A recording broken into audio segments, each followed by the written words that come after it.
Welcome to my wheelhouse, also known as the Call to Defend podcast, where we are finally stepping into the New Testament and discussion of the waters.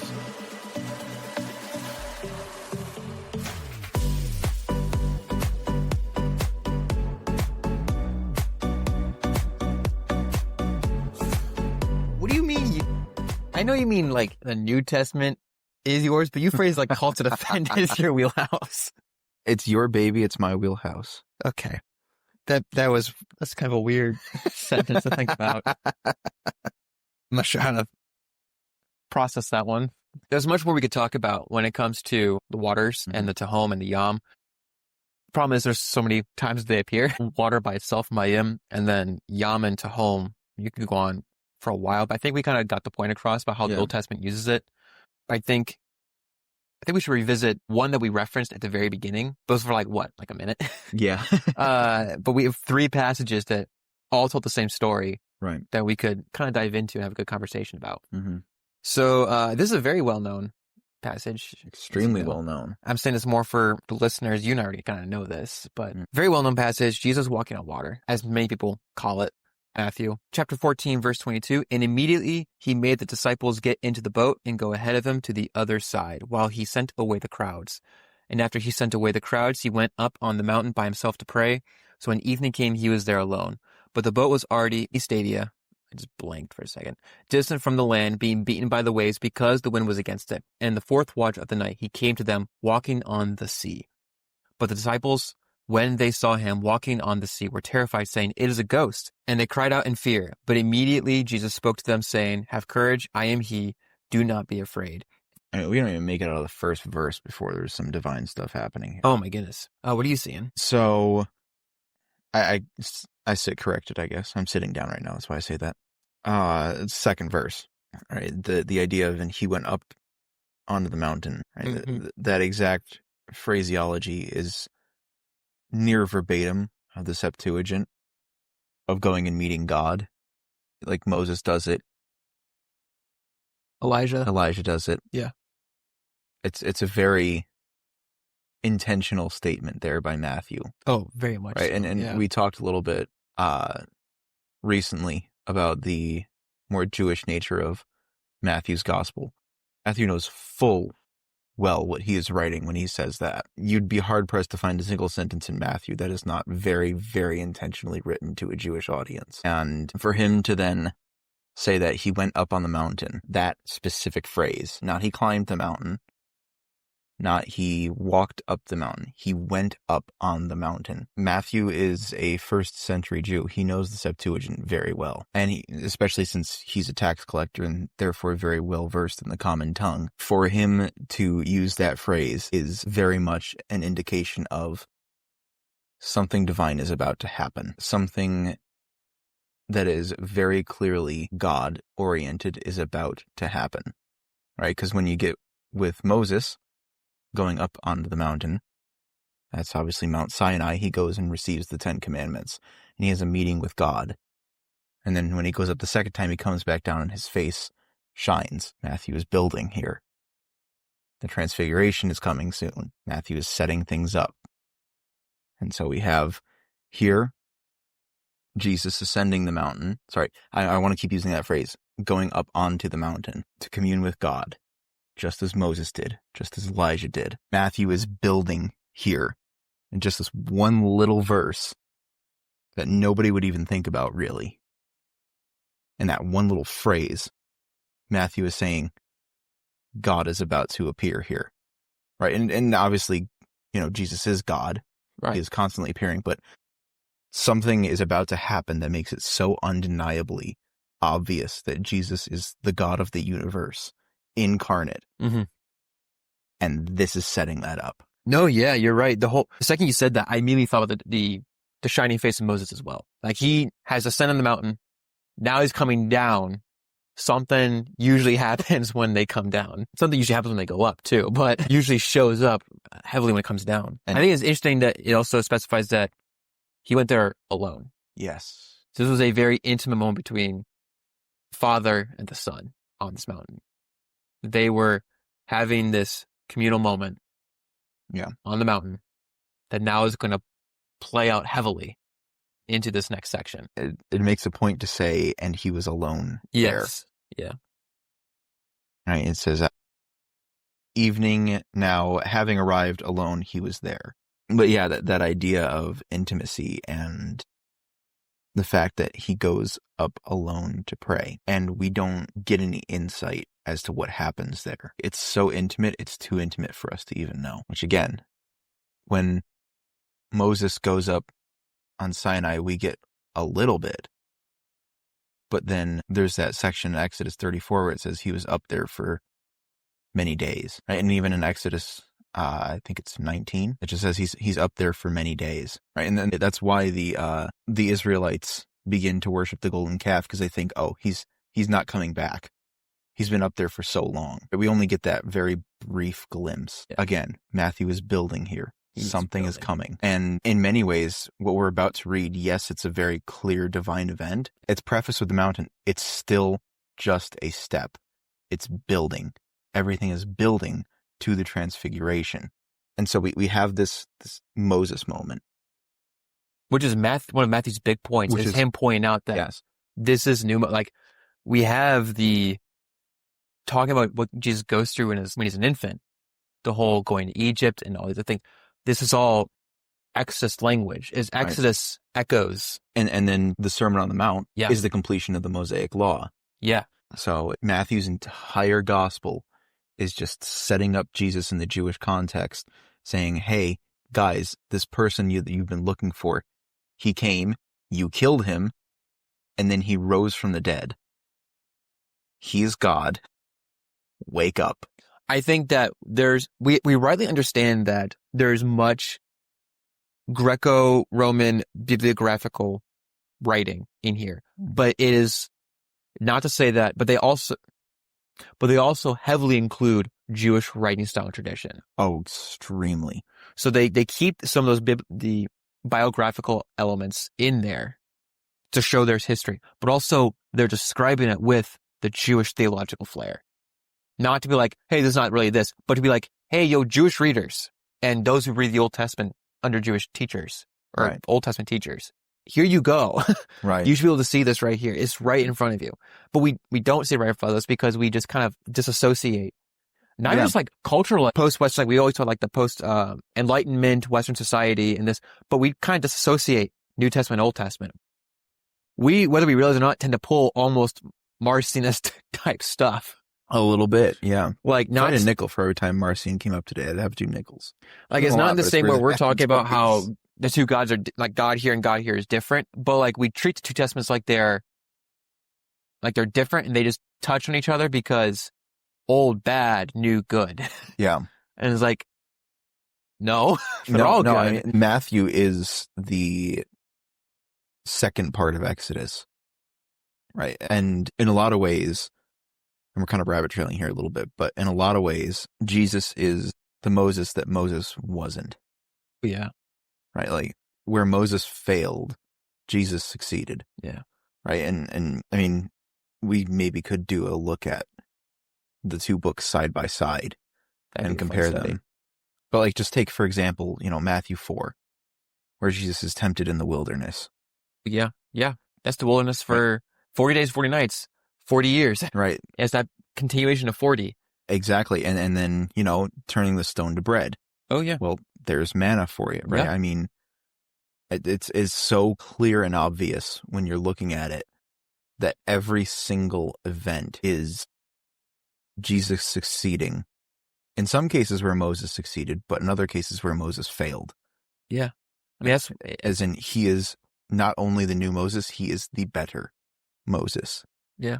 I mean, that's when you get like the whole, at the end of the Torah, the whole like there will come a prophet greater than Moses. Right. There's that one that will be greater. Yeah. And Matthew's saying, here's the guy. Yep, here he is. Here's the guy. Which there's so many people who say, well, Jesus wasn't God, he was a prophet. And it's like, yeah, he was a prophet.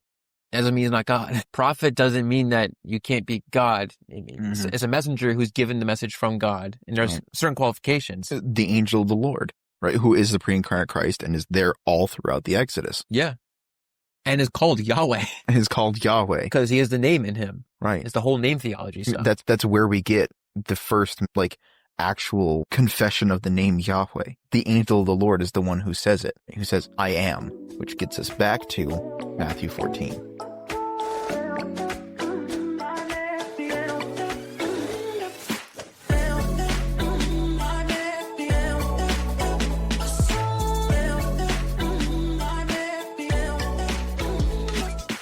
Verse 24. But the boat was already many stadia distant from the land, beaten by the waves, because the wind was against it. This is an important verse right here. It is. And so what translation are you reading? I currently have the Lexham English Bible in front of me.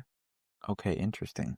That's the one I currently have in front of me. They kind of sit more towards like the CSB style, where they're like kind of a functional and kind of a formative. Right. They try to sit that middle. Yeah. So the reason I ask is the word there, which is not fun to try and say, but it's basanazomenen. Yeah, basanazomenen. Basanazomenen. That you have translated as... In this translation, it's beaten. Beaten. I can even compare it to other ones real quick. See, now, generally, in terms of a boat, that would be like tossed, but outside of that context, I would say it's more like tormented. So I have in front of me, I have my logos open to some comparative other verses or other translations. ESV reads beaten. NASB 95 has battered. Interesting. NIV buffeted. I mean, those are kind of synonyms in NRSV. terms of but when I pull sailing. up the BDAG, I can't remember the full name of it. I just remember the acronym BDAG. It's like one of the most common scholarly used lexicons. The ones it pulls up are torture, torment, harass. Yeah, because that's normally what the word means. Yeah. But it's interesting that I kind of like the more aggressive. Yeah, they're being tortured. The boat is being tortured. I think they probably use beaten because you don't think of torture in regards to an inanimate object.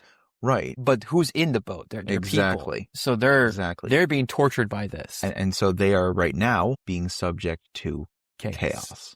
This is a storm. This is a chaotic storm. Yes, this is a tempest for all of our Shakespeare fans out there. You know you're the one. A lot of people think, it was a choppy sea, or it was raining or stuff. This is like they're in the middle of a hurricane type storm. That's what's being conveyed here. Right? That the boat is being tortured. In other words, they are not making any progress. They are just stuck, and they are probably thinking, we are going to die, which makes the subsequent statement of thinking that Jesus is a ghost gives it a little more context and honestly makes it a little funnier to me, right? Because they're probably thinking, that's a ghost. Oh crap, we are dead. We have died, and we are now in Hades. So I understand why they translate it the way they do, but I wanted to focus on that word because it is such an intense word. I think it needs to be hammered home of the level of storm this is and how it is indicative that they are in full chaos right now. And here comes Yahweh to deliver them. It's a Genesis event.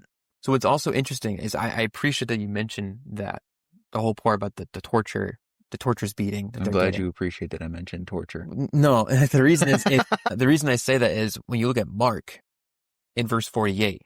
So it has the same word there for, I'm just going to say beating because that's what they have there, right, in this translation. But it's the same Greek word in their rowing because the wind was against them. Yes. So now we have Mark is adding on the fact that the wind is against not just the boat, like not talking about the boat being tortured, but the wind is against the ones who are moving the boat, steering the boat, rowing the boat.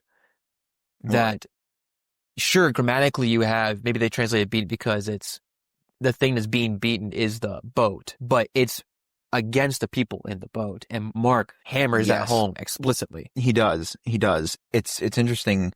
So looking at the Greek of it, the last phrase there, right? And the wind was against them, anemos, which is, was for adversary, the wind. I find adversary very interesting. is one of those interesting things how you can see the obviously great benefit and blessing we have of these English translations. But they even admit that they can't capture everything because it's a translation. And so they're doing great work here, but those extra layers of nuance that just can't be really communicated just by reading. You have to like talk about these things and dive into it further. It shows like just how much more theologically nuanced this entire thing is.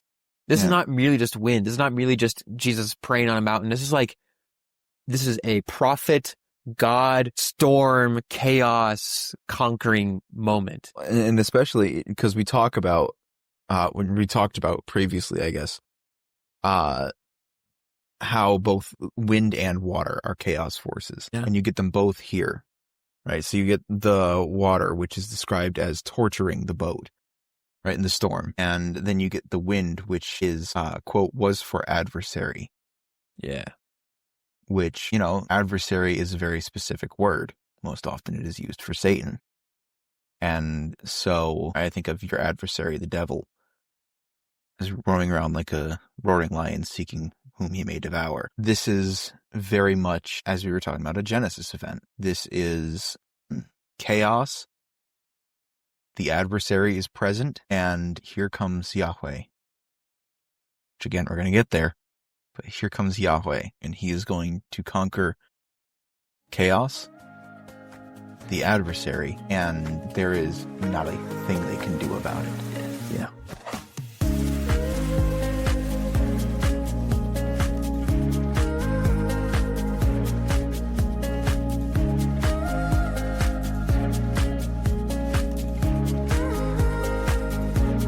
Verse 25. In the fourth watch of the night, he came to them walking on the sea. I'm just going to pause right there. That's already like, even if we're not studying this, that's already a very jarring statement.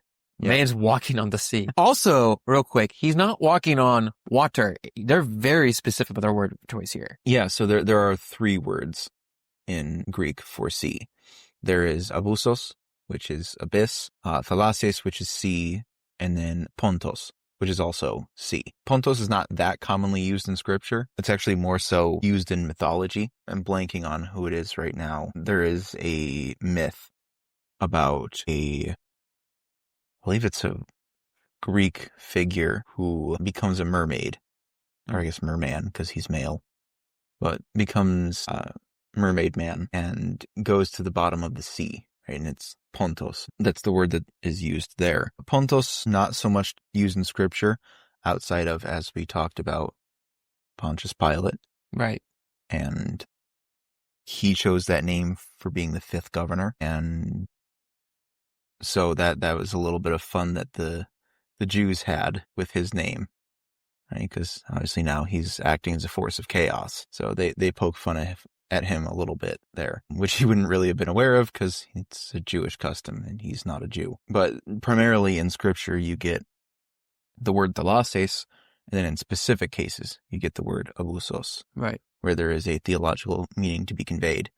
Here, Matthew uses the word thalases, which makes sense in the general context because it's a specific sea that they've referred to several times, obviously being the Sea of Galilee. So to call it abusos here would not fit with the other contexts. However, thalases here not only fits with that context, but is also perfectly acceptable to use here and get the same point across, right? Because, I mean, in Genesis, it uses both Tehom and Yam.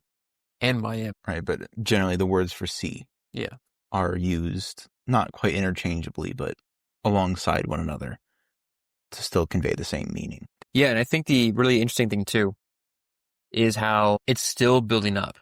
We still have this big build-up right here but it's a big build-up, but it's also looking back to Genesis 1. As we've stated at the very beginning, and you've restated here, where we have this storm that is crashing and torturing and being an adversary, but then Jesus is just ever so calmly walking over the water. I think it was Robert Miller who argued that epi, based on several different lexicons, can refer to walking over, and he believes that it should be as over because it carries that extra weight of like this person is not even just like walking on, but walking over like it's beneath him, and I was just like to positional, but like the hierarchical position, like he's walking over them, like they're nothing to him, or like personifying, continuing the personification of the waters. And you have this going back to Genesis 1 verse 2, where you have the dark, perpetual darkness and the home, but then you have God is there, and then it's just Mayim. And then he works. And you have this storm, and God's just walking straight through it. And it's like a huge Genesis 1 verse 2 moment right here.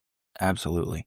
Well, and it's really interesting just in, I guess, the word there, right? Peripatunta, meaning walk or walking. It's an ordinary word. Yeah. Which could be taken in one of a few ways. It could just be overlooked. Like it's just a word for walking. But there are other words for walking that might seem more forceful. This is a casual walk. This is a casual walk. This is nothing. Which is interesting because you have this casual walk in, what was it? Peripaton? Peripatonta. Peripatonta? But then you have peripatonta, so he's casually walking epi, which could be, as Miller argues, over. So he's like, he's casually walking over them like they're nothing to him, like they're beneath them, like it's just nothing. This chaos is nothing to him. He's just walking right on by, which makes sense a little bit of why the disciples are freaking out. They're like, first off, a dude walking on water, what? And they're like, because their response was like, oh, this must be a ghost. And they cry out in fear because they're like, a dude walking on water? Excuse me? But also, I think, like, not just think about the fact that it's just a person walking water, but how calmly he's walking on the water. There is not this need to like stomp on it. He's not rebuking it like in the whole passage about this when he's asleep in the boat. He's just walking and the storm is not affecting him. Not in the least. There is no effect on him. Chaos has no effect on God. Which is just like people who say there's no God passages in the Gospels. First off, they're all over the place. Oh my goodness. Every single chapter. But like this one, it's just, I mean, they're all loaded, but this one's like loaded with Genesis and Exodus and Psalms, like verse after verse after verse. Yeah. There's times where they'll put a little bit of space. This one, they're like leaving you no space. Yeah. No, it is one right after the other. And I love the dichotomy that Matthew casts here, right? Like how you're talking about that chaos has no effect on God. Well, it was torturing the boat. This idea that there's something that we have absolutely no control over and just torments us at every turn has no effect on God. Which tells us why we should rest in Him to deal with chaos and not think that we can't.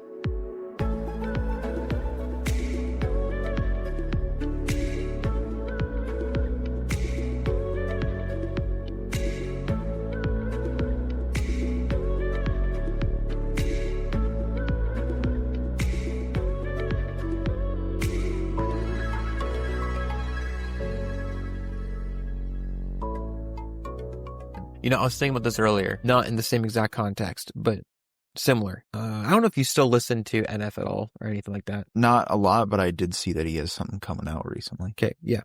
So I know people have their different opinions on NF. I had friends back in high school who were either thought he had great music or were adamantly against him. Some they loved his beats or his instrumental stuff. Yeah. Did not care for his lyrics, but loved his skill. And then there was me who was like, I appreciate the entire art, especially as someone who was struggling with the very same things that he was struggling with. It made me not feel like I was by myself. And then he had his album Hope come out and The Search, which The Search was still a heavy album, but it was like working his way towards betterment. Yeah.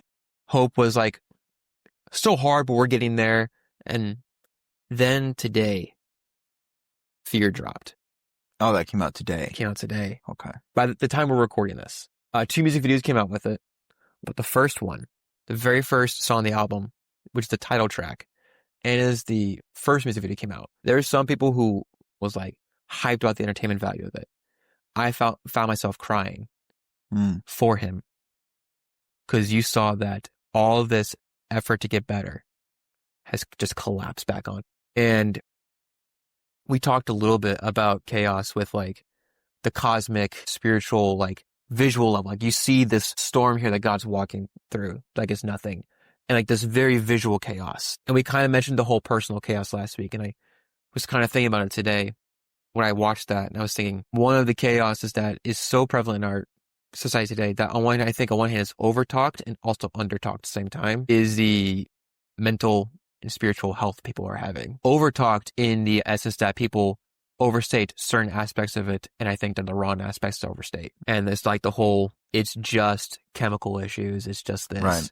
And then people are understating it, who are like, saying because they're opposed to that, they're just saying, well, because it's just chemical issues, or they need to get over it. Or they're saying, I remember a pastor one time saying, those who have depression are just narcissists. And I was like, excuse me. Or I had a friend who one time said, if you're depression, you just don't have faith in God, you're probably not a Christian. I was like, excuse me? That is so far from the truth. David.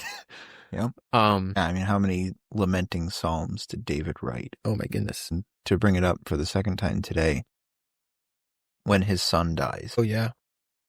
You're telling me he didn't eat, sleep, or do anything except for weep for 7 days, and that's not depression? What is depression? Yeah. And I guess tying this point, and there's more that could be said. First off, as a musician, oh my goodness, that song is probably, in my opinion, one of the best things he's ever written. It is instrumentally super simple, but layers upon it just keeps layering on each other. And the lyrics are probably one of the best things he's ever written. Even people where I saw were cheering about it, and I understand why. I found myself in tears for him. I was like, and then I saw the end of the video, and I listened to the rest of the songs. I understand why, like, he had so much loss this past year.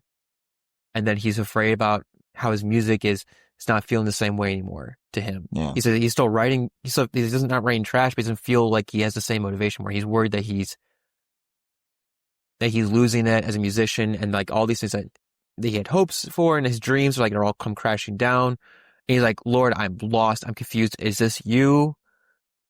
Are you doing this to teach me something? Is this not you?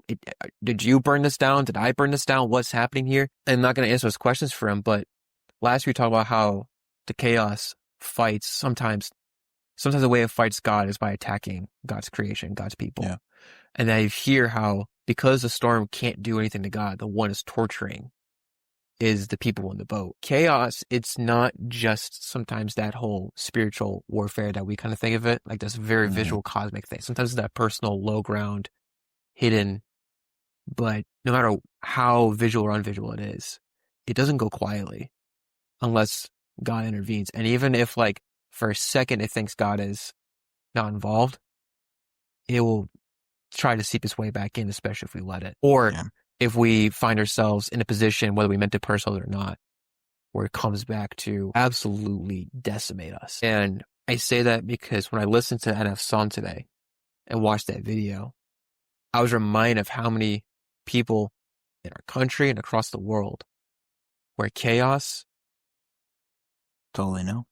It is coming after them hard. And for some people, and that's not to downplay those who maybe don't face that same kind of chaos. Everyone faces it different ways, but it doesn't just like attack you. It wants to absolutely decimate you. And yet we have a king who it can't be affected by it. And the only way it does affect him is the fact that he descends into it. So that way we can be brought out of it.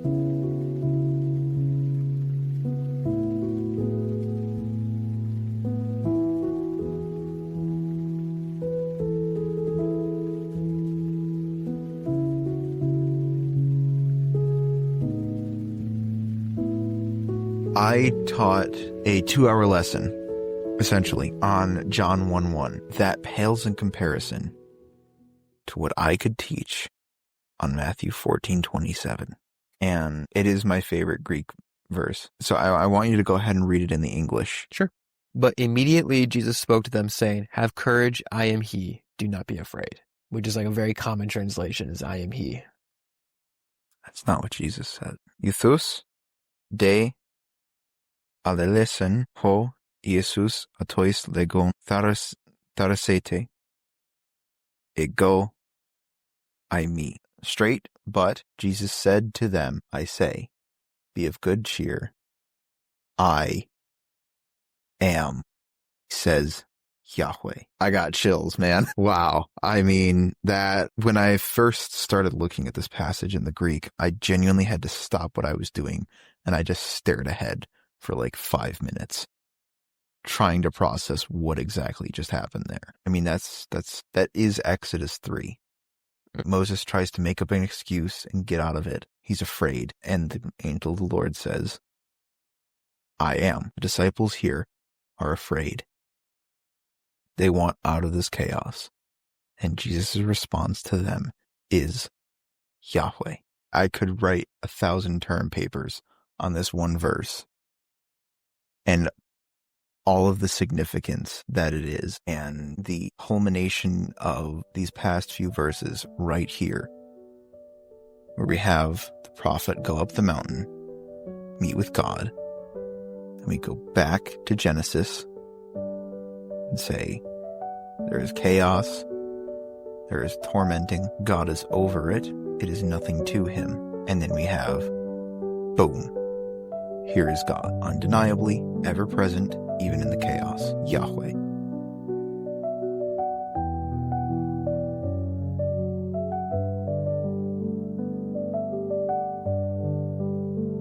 We still have a second half to this, and we have another section we want to get to of like a few verses looking at Jesus with Jonah and some other stuff, and then we're going to get to Revelation, where we really trace Abuson a little more intensely. Be on the lookout for those few episodes. They'll be coming up in the next few weeks as well.